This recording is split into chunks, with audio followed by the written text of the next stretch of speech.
আরে বন্ধুরা দেখো আরেকটা নতুন রেসিপি নিয়ে চলে এলাম।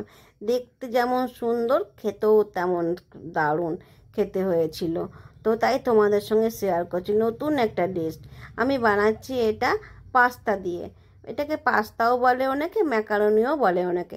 দেখো এখানে আমি ফ্রাই প্যানে 2 কাপের মতন পাস্তা নিয়ে ভালো করে সিদ্ধ করে নেব। নিয়ে তারপরে এটাকে আমি লাজিয়ানা বানাবো। আমি চিজি পাস্তা লাজিয়ানা বানাবো। চলো এটা আমি আমার মতন করে বানাচ্ছি। তো চলো আমার পাস্তাটা সিদ্ধ হয়ে গেছে। এবার আমি হোয়াইট সস বানাবো। এখানে তোমাদের দেখিয়েও দেবো হোয়াইট সস কেমন করে বানায়। দেখো ফ্রাই প্যানে আমি ঘি ইয়ে দিয়ে দিলাম, বাটার দিয়ে দিলাম। বাটার দিয়ে যেহেতু শুধু বাটার দিয়েছি ওই জন্য এখানে গ্যাসটা কিন্তু একদম ধিমি আঁচে করে দেবো, যাতে আঁচটা একদম হালকা থাকে, নাহলে কিন্তু বাটারটা পুড়ে যাওয়ার ভয় থাকে। ওই জন্য দেখো বাটারটা মেল্ট হতে একটু দেরি লাগছে, যেহেতু আঁচটা একদমই হালকা আছে। তো দেখো বাটারটা মেল্ট হচ্ছে। হতে হতে এখানে আমি কতগুলো রসুন কুচি কুচি করে নিয়েছি, সেটা এখানে দিয়ে ভাজতে শুরু করে দিচ্ছি। তো এখানে রসুনটাকে একটু লাল করে ভাজবো, যেহেতু এটা আমি হোয়াইট সস করছি। তো রসুনটা লাগবে, রসুন দিলে হোয়াইট সস খেতে খুব ভালো লাগে। তো চলো রসুনটা এবার লাল হয়ে আসছে। এখানে আমি ময়দা দেখাচ্ছি, একটু ময়দা লাগবে হোয়াইট সস করতে। দেখো ময়দাটা আমি দিয়ে দিলাম বাটারের মধ্যে, ভালো করে ভেজে তারপরে এখানে আমি একটু দুধ দেব। দুধ দিয়ে 1 কাপের মতন দুধ দেব। দুধ দিয়ে তারপরে এখানে আমি একটু চিলি ফ্লেক্স দেবো, গোলমরিচ দেবো। তারপরে দেখো বলতে বলতে আমি 1 কাপ দুধ দিয়ে দিলাম, দিয়ে ফুটতে শুরু করে দিয়েছি। আর এটা কিন্তু নাড়তে হবে। তো দেখো এখানে চিলি ফ্লেক্স দিলাম, এটা কিন্তু ঘন ঘন নাড়তে হবে, নাহলে দলা পাকিয়ে যাওয়ার ভয় থাকবে। তো চিলি ফ্লেক্স দিয়ে দিলাম, আর একটু গোলমরিচ দিয়ে দিচ্ছি, আর একটু নুন দেবো, আর একটু অরিগানো দিচ্ছি। দেখো অরিগানোটা অপশনাল, তোমাদের ঘরে ম্যাগি মশলা থাকে, ম্যাজিক ম্যাগি মশলা যেটা আছে সেটা দিলেও হবে। আর একটু স্বাদ মতো নুন দেবো, ব্যাস। দিয়ে ভালো করে আমি সসটা হোয়াইট সসটা তৈরি করব। আর হোয়াইট সসটা বারবার চালাতে হবে, নাহলে কিন্তু এটা দলা পেকে যাওয়ার ভয় থাকে। তারপরে এবার পাস্তাগুলো যেগুলো আমি সিদ্ধ করে ছেঁকে রেখে দিয়েছিলাম সেগুলো দিয়ে ভালো করে চালিয়ে নিচ্ছি, যাতে প্রতিটা গায়ে পায়ে হোয়াইট সসটা পাস্তার গায়ে গায়ে লেগে যায়। তারপরে এটা করে এটা আমি সাইডে রেখে দেবো। সাইডে রেখে একটু একটু কেকের যে কন্টেনারগুলো আছে সেগুলোতে আমি এটা ওভেনে করব। আর যাদের ঘরে ওভেন নাই তারা কিন্তু গ্যাসেও একটা কড়াইয়ের মধ্যে স্ট্যান্ড দিয়ে করতে পারো। দেখো আমি কেকের কন্টেনারে একটু বাটার দিয়ে দিলাম, যাতে নিচে না লেগে যায়। একটু বাটার দিয়ে একটু বাটারটা মেল্ট করে নিলাম গ্যাসে বসিয়ে। তারপরে দেখো এবার আমি পাস্তাগুলো দিয়ে দিচ্ছি। এটা আমি 3টে লেয়ার তৈরি করব। দেখো আর এটাতে কিন্তু প্রচুর চিজ লাগবে। আর দেখো এখানে ক্যাপসিকাম, পেঁয়াজ আর সুইট কর্ন রেখে দিয়েছি। দেখো এখানে আস্তে আস্তে আমি পেঁয়াজ, সুইট কর্ন, ক্যাপসিকাম দিয়ে দিলাম। দিয়ে এখানে কত চিজ গ্রেট করে রেখে দিয়েছি। এটা আমুল চিজ দিচ্ছি আমি। তারপরে এখানে মজরেলা চিজও দেবো, যেটা পিৎজাতে লাগে মাস্ট, সেটাও আমি দেবো। এটা ওই মজরেলা চিজ দিলে এটা খেতে খুব টেস্টি লাগে। দেখো দেখাচ্ছি তোমাদের আমি। এটা মজরেলা চিজ, এটা দিয়ে দিলাম। দিয়ে এবার আমি 3টে লেয়ার করবো এরকম করে করে করে তারপরে ওভেনের মধ্যে দেবো। বন্ধুরা আমার রান্না যদি তোমাদের ভালো লাগে, আর দেখো এখানে চিলি ফ্লেক্স দিচ্ছি, আর একটু গোলমরিচ দেবো।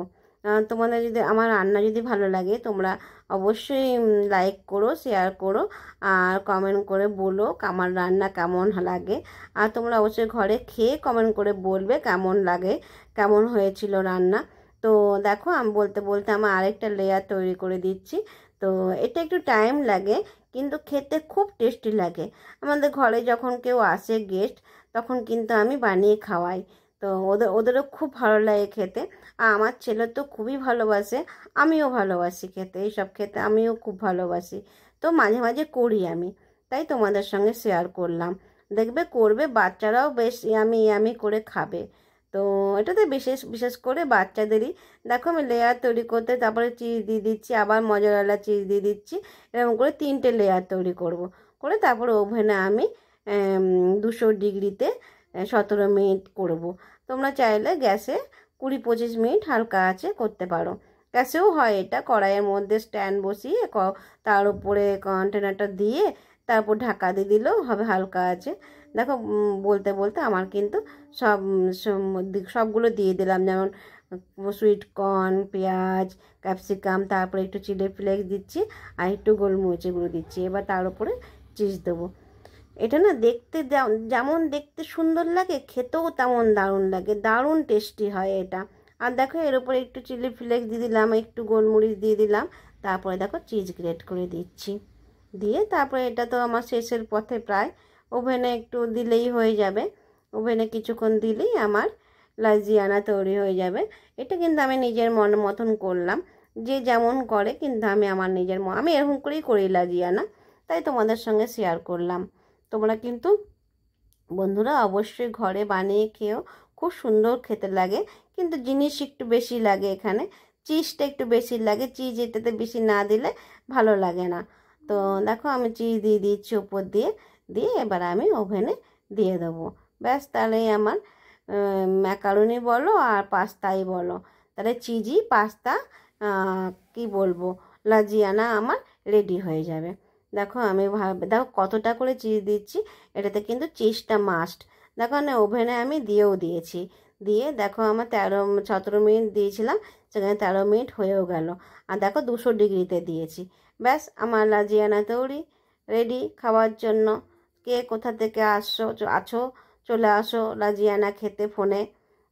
আর যদি আমার হাতে খেতে চাও সরাসরি চলে আসবে আমার কাছে, মেসেজ করবে, আমি ঠিকানা দিয়ে দেবো, আমি তোমাদের বানিয়ে খাইয়ে দেবো। দারুণ লাগে খেতে, টেস্ট দারুণ হয়।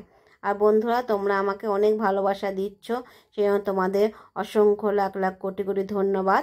আমার ফেসবুকটা খুব গ্রো হচ্ছে তাড়াতাড়ি, ওই জন্য অসংখ্য, আবার বলছি তোমাদের অসংখ্য লাখ লাখ কোটি কোটি ধন্যবাদ। দেখো আমার কিন্তু রেডি। তোমরা সুস্থ থেকো, সুস্থ সবল বলিষ্ঠ থেকো, নিরোগ থেকো, এটাই ভগবানের কাছে প্রার্থনা করি। লাইক করো, শেয়ার করো বন্ধুরা। Tata, bye bye.